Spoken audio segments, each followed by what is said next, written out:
आपकी स्क्रीन पर आप लोगों को एक कॉपी दिख रही होगी।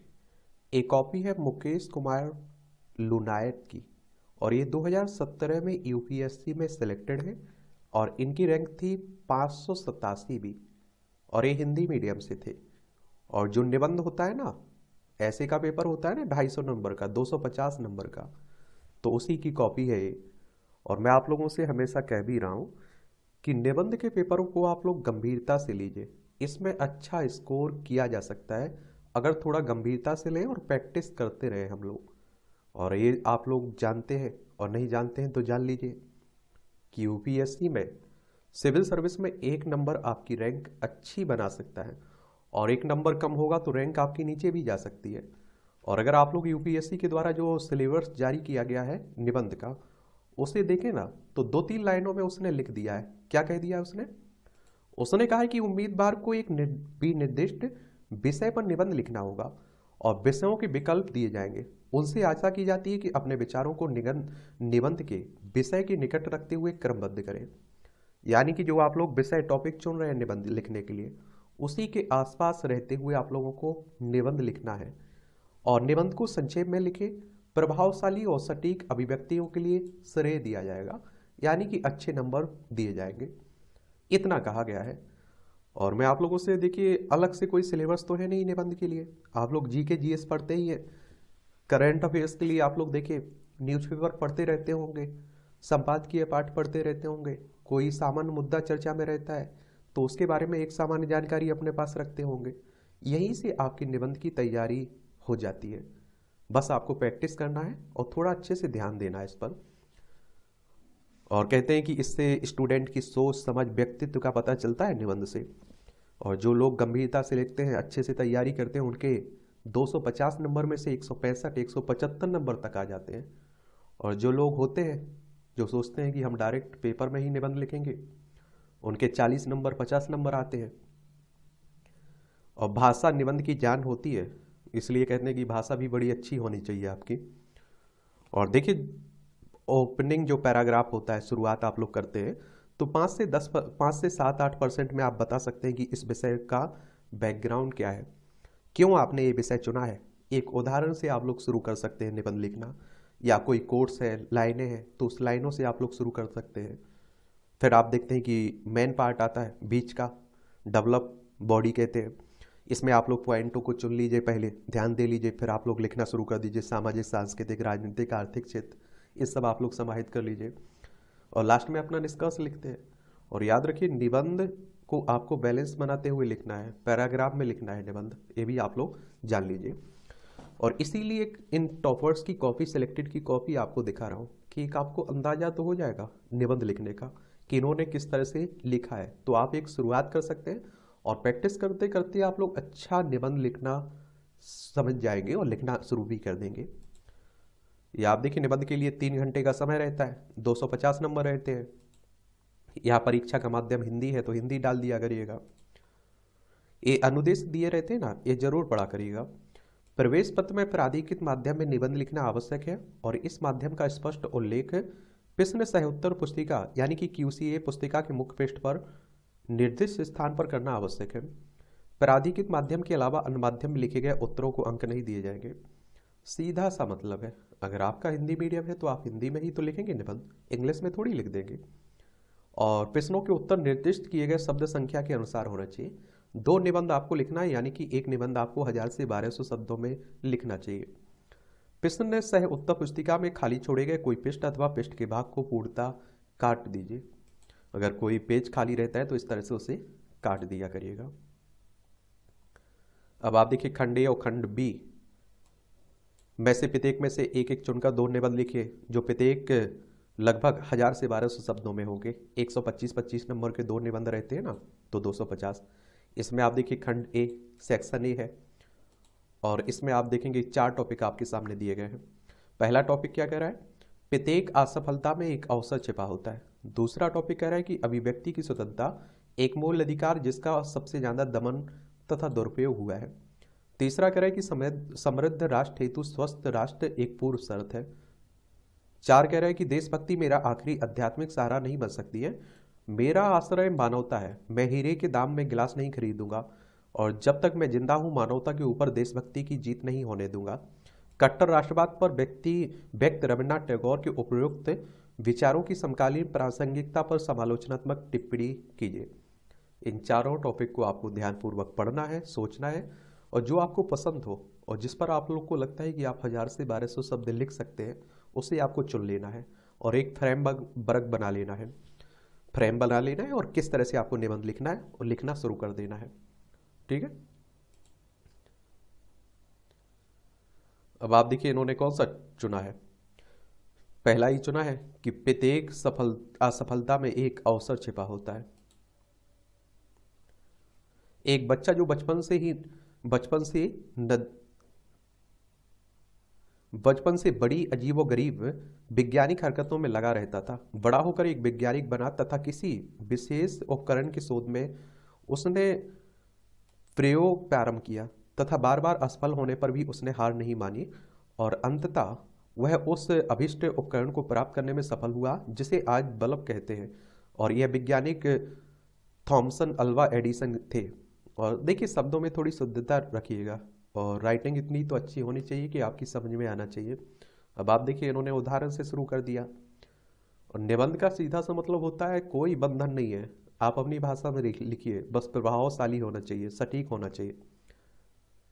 यह कहानी न केवल एडिसन की बल्कि ऐसे कई महापुरुषों जैसे अब्राहम लिंकन हो गए, बीडी सावरकर आदि की, जिन्होंने असफल होने पर भी हार नहीं मानी।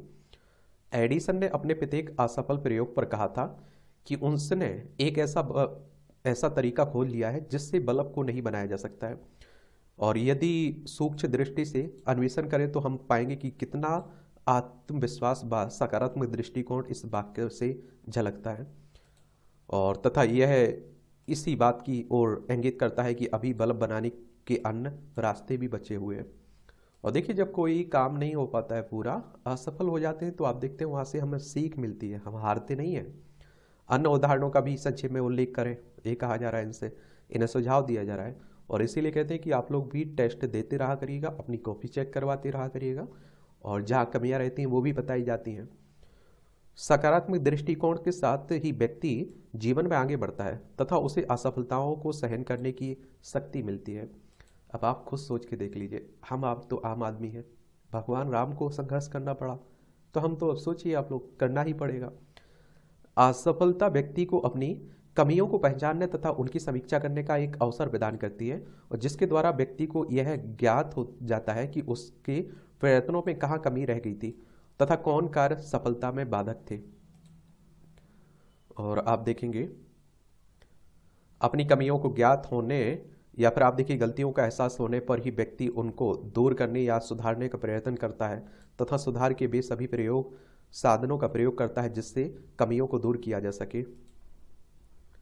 और इसका एक अन्य सफलतम उदाहरण धीरू भाई अंबानी है, जिन्होंने कई असफलताएं व चुनौतियों के बावजूद ऐसे प्रयोग किए जैसे बॉन्ड व शेयरों के माध्यम से पैसा जुटाया जब बैंक उन्हें पैसा नहीं दे रहे थे, आरंभ किया तथा अपने उद्योग को भारत का अग्रणी उद्योग बना दिया। इसी संदर्भ में किसी कवि ने लिखा है, हिम्मत करने वालों की हार नहीं होती है, लहरों से डरकर नदियां पार नहीं होती है। सही उदाहरण लिखें। आप देखिए इन्हें सुझाव दिया जा रहा है।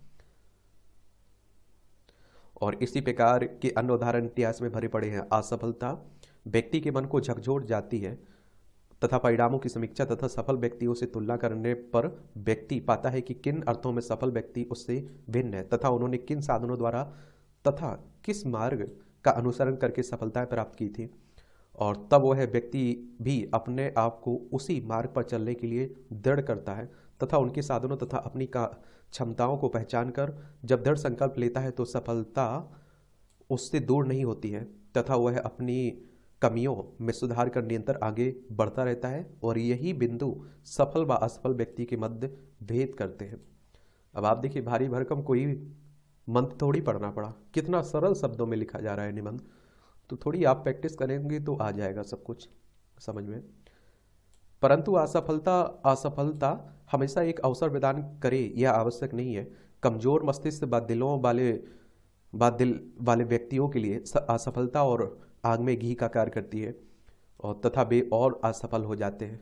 पंचतंत्र में कहा गया है, विषय के संदर्भ में उसके दर्शन पक्ष को और स्पष्ट करें, सुझाव दिया जा रहा है।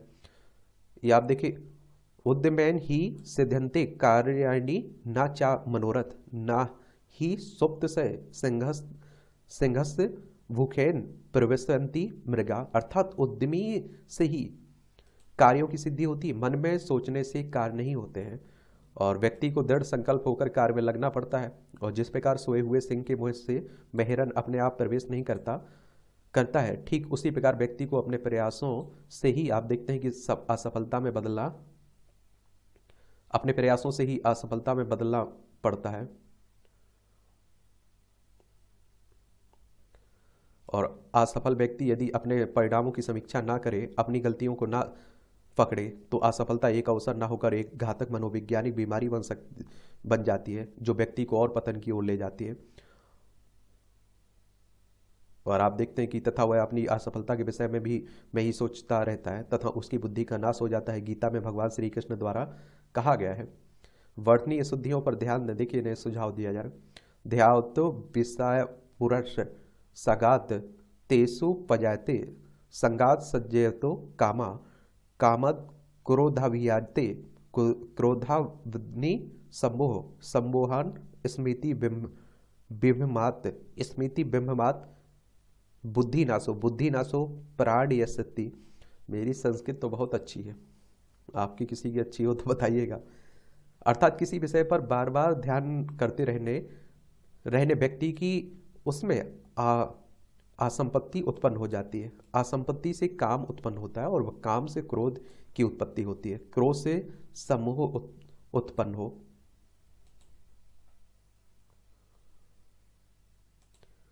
हो जाता है। और आप देखिए, जिससे व्यक्ति अपने बस में नहीं रहता तथा संभोग उसकी स्मृति भ्रमित हो जाती है और उसे सही गलत अपनी कमियां गलतियां आदि का बोध नहीं होता, उससे बुद्धि का नाश हो जाता है और जो व्यक्ति के मरण के समान है। एक तरह से सफलता और असफलताओं और अवसरों के परस्पर आयामों का और स्पष्ट उल्लेख कीजिए, सुझाव दिया जा रहा है। देखिए, इसका समाधान प्रस्तुत करते हुए कृष्ण भगवान ने ही इसका समाधान गीता में ही दिया है तथा कहा है कि कर्मण्ये बाधिकारस्ते व फलेषु कदाचन। अर्थात व्यक्ति को अपने कर्मों के फलों की चिंता न करते हुए अपने कर्मों को निष्काम भाव से करना चाहिए। जब व्यक्ति अपने कर्मों को स्वार्थ रहित होकर करता है तब उसे असफलता अवश्य मिलती है तथा व्यक्ति असफलता को भी अवसर मानकर अपने कार्यों में संलिप्त रहता है। इस प्रकार यह कहा जा सकता है कि असफलताओं का अवसर या सफलता से में बदलना व्यक्ति की सकारात्मक सोच, मनोबल, प्रयासों में निरंतरता, गलतियों से सीखना, कमियों को सुधारना व दृढ़ संकल्प आदि पर निर्भर करता है तथा व्यक्ति के लिए निसंदेह सफलता के एक अवसर के रूप में उपलब्ध होता है। परंतु कमजोर हृदय, मनोबल का अभाव, फलों की प्रति असंपत्ति तथा संकल्पना के अभाव में असफलता अवसर वही बल्कि व्यक्ति के दुखों का कारण बन जाती है। अब आप देखिए, 125 नंबर में से इन्हें 43 नंबर दिए गए हैं। कितने? 43 नंबर दिए गए। अब आप देखिए, खाली पेज था तो इन्होंने इस तरह से काट भी दिया। अब आप देखिए, सेक्शन बी है, खंड बी है, इसमें 4 आपको टॉपिक दिए गए विषय, एक आपको चुनना है इसमें से। तो पर्यावरणीय सरोकार, अंतर्राष्ट्रीय राजनीति का नवीन प्रेरक बल, एक दिशाहीन छात्र आंदोलन समाज के लिए खतरा, तीसरा कह रहा है न्यायिक जवाबदेही, न्याय सुनिश्चित करने हेतु एक अत्यावश्यक साधन, और 4 कह रहा है कि 2022 तक किसानों की आय दोगुना करना, एक सपना या फिर हकीकत।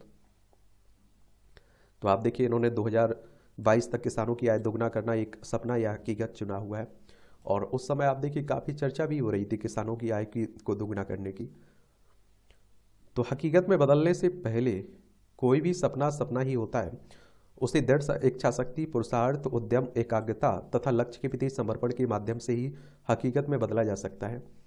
और आंकड़ों की बात करें तो आज भारत की कृषि में उत्पादकता बहुत कम है। जैसे प्रति हेक्टर चावल का उत्पादन चीन में भारत से दोगुना है। इसी प्रकार आप देखते हैं कि आज़ादी से आज तक भारत की कृषि वृद्धि दर 3.2% औसतन है, जबकि सिंगापुर, इंडोनेशिया, इजराइल में यह दर 6% है। और भारत में उर्वरकों व कीटनाशकों का औसत प्रयोग वैश्विक औसत से आधा है। जैसे कीटनाशक भारत में आप देखिए 40 ग्राम प्रति हेक्टर और यूएसए में आप देखिए 1000 प्रति हेक्टर है। तथ्यों को और स्पष्ट लिखें, ये कहा जा रहा है, सुझाव दिया जा रहा है। इस प्रकार आंकड़ों को देखने से पता चलता है कि कृषि में आय को बढ़ाने की संभावना न केवल दुगनी बल्कि उससे भी अधिक है, परंतु उसके लिए गंभीर प्रयास करने होंगे। भारत में कृषि की आज भी सबसे बड़ी चुनौती मानसून पर निर्भरता या फिर सिंचाई के साधनों में की कमी है। आज भी मध्य प्रदेश, महाराष्ट्र, झारखंड जैसे पठारी प्रदेशों में सिंचाई के अभाव में केवल एक ही फसल उगाते हैं, जबकि पंजाब, हरियाणा में यह संख्या 3 है। और कृषि की अवैज्ञानिक तकनीक आज़ादी के 70 वर्ष पश्चात भी प्रचलित है। कृषि उपकरणों का अत्यंत अभाव है, क्योंकि भारत में 85% किसान लघु या फिर मध्यम वर्ग के हैं और जिनकी इतनी क्षमता नहीं है कि वे आधुनिक उपकरण खरीद पाए। और कृषि विज्ञान में शोध व अन्वेषण पर खर्च बहुत कम है तथा नए बीजों व प्रजातियों घरेलू विकास नहीं हुआ, जिसके कारण उत्पादकता में वह वृद्धि नहीं हो पाई जो विश्व के अन्य देशों जैसे चीन आदि में ने प्राप्त की है। पर्यावरणीय कारणों पर भी कृषि की निर्भरता और चर्चा करें, ये सुझाव दिया जा रहा है। और अगर आप लोग खेती किसानी से जुड़े हुए, किसान परिवार से जुड़े हुए, तो आप देखते हैं कि हम लोग वही बीज सालों सालों तक उपयोग करते रहते हैं, हम नया बीज नहीं बदलते हैं, तो वो भी कमी है। बहुत सारी कमियां आप देखते हैं, उन कमियों को आप लोग यहाँ बता सकते हैं। और इसी के साथ खाद्य प्रसंस्करण, पशु फसल प्रबंधन, किसानों को बाजार की मांग का पता न होना तथा ऐसी फसलों का उत्पादन जिनकी बाजार में या तो मांग नहीं है या उनकी कीमत बहुत आप देखते हैं बहुत कम होती है। और इसके साथ कृषि क्षेत्र में सेवाओं जैसे फसलों के लिए बीमा की उपलब्धता, कृषि ऋण की व्यवस्था आदि का न होना तथा कृषि अवसंरचना जैसे शीत भंडार गृह तथा सरकार कानून जैसे APMC कानून के कारण किसानों को एक निश्चित क्षेत्र में फसल बेचने पर बाध्य होने के कारण किसानों का शोषण होता है। और इस प्रकार यदि इन सभी समस्याओं से निजात पाई जाए तो हम 2022 तक अवश्य ही किसानों की आय दोगुनी करने में समर्थ होंगे। और इसके लिए सर्वप्रथम कृषि की उत्पादकता बढ़ानी होगी तथा इसके लिए सिंचाई के साधनों को दुरुस्त करना होगा, जिसके लिए सरकार नदी जोड़ो परियोजना तथा लघु सिंचाई परियोजनाओं जैसे फब्बारा व टपकन सिंचाई या फिर आप देखिए चेक डैम बनाने के प्रयास कर रही है। और इसी के साथ जैव प्रौद्योगिकी के माध्यम से नए नए उचित उत्पादन क्षमता तथा मौसमी प्रभाव को सहन करने में सक्षम बीजों का निर्माण करने का प्रयास भी किया जा रहा है। हाल में आप देखिए दिल्ली विश्वविद्यालय के विज्ञानियों के द्वारा एक आप देखिए जैव संबंधित सरसों का बीज निर्माण किया गया। हरित क्रांति के प्रयासों की भी चर्चा करिए, यहाँ सुझाव दिया जा रहा है। सरकार द्वारा फसलों की हानि को रोकने के लिए मेगा फूड्स पार्कों का निर्माण किया जा रहा है तथा किसानों व व्यापारियों की सुविधा के लिए राष्ट्रीय कृषि बाजार तथा इलेक्ट्रॉनिक राष्ट्रीय कृषि बाजार का निर्माण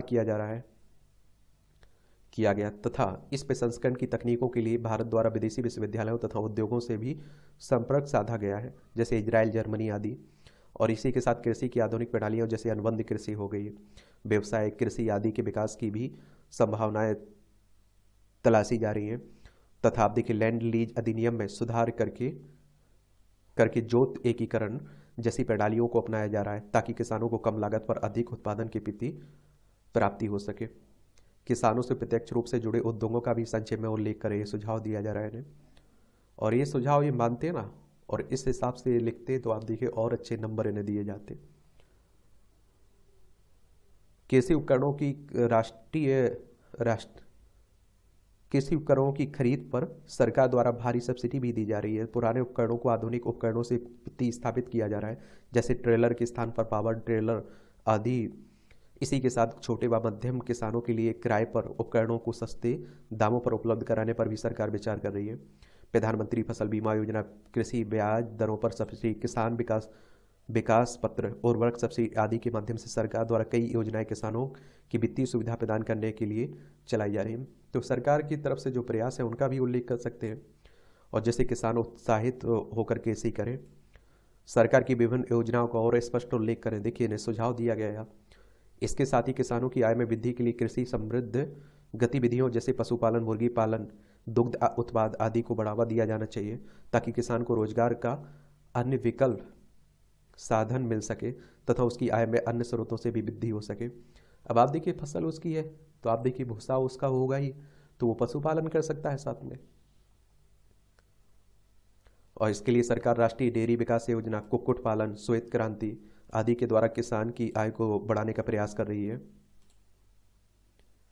और इसी के साथ सरकार को किसानों के को बिचौलियों से मुक्त कराना होगा, जो संगठन बनाकर कम दाम पर किसानों को लूटते हैं तथा जमाखोरी आदि द्वारा उच्च मुनाफा कमाते हैं, जिससे उच्च उत्पादन होने के बावजूद भी किसानों को फसलों का उचित दाम नहीं मिल पाता है। इसके लिए सरकार द्वारा लेवी, एमएसपी, नेम आदि द्वारा इन समस्याओं के समाधान का प्रयास किया जा रहा है। ये कृषि क्षेत्र में आप देखिए महिलाओं के योगदान की भी चर्चा करें। मैं कह रहा हूँ ना कि निबंध को 360 डिग्री पर लिखना है, हर आप देखते हैं एंगल से आप लोगों को लिखना है, तब प्रभावी भी होगा आपका निबंध, सटीक होगा, अच्छा होगा। इस प्रकार कहा जा सकता है कि सरकार द्वारा किसानों की आय को दोगुनी करने के लिए बहुत सी योजनाएं चलाई जा रही हैं, परंतु इसका फायदा तब तक किसानों को नहीं होगा जब तक कि इसका क्रियान्वयन सुनिश्चित ना किया जाए। अतः सरकार को यदि 2022 तक किसानों की आय दोगुनी करने का सपना पूरा करना है तो इन सभी योजनाओं, प्रक्रियाओं व प्रबंधन तकनीक का त्वरित व शीघ्र क्रियान्वयन सुनिश्चित करना होगा। अब आप देखिए 125 में से 48 नंबर इन्हें दिए गए। कितने? 48 नंबर दिए गए। इस तरह से आप देखेंगे कि 91 नंबर मिले इन्हें 250 में से। मेरी तरफ से आपको शुभकामनाएं हैं, मेरी तो ख्वाहिश है और मेरी तरफ से आप देखते हैं कि दुआ है ऊपर वाले से कि आप भी सिलेक्ट होइए, आपकी भी कॉपी दिखाई जाएगी इसी तरह से। और ईमानदारी से पढ़िए, ईमानदारी से तैयारी करिए, अपना 100% दीजिए। ठीक है, धन्यवाद।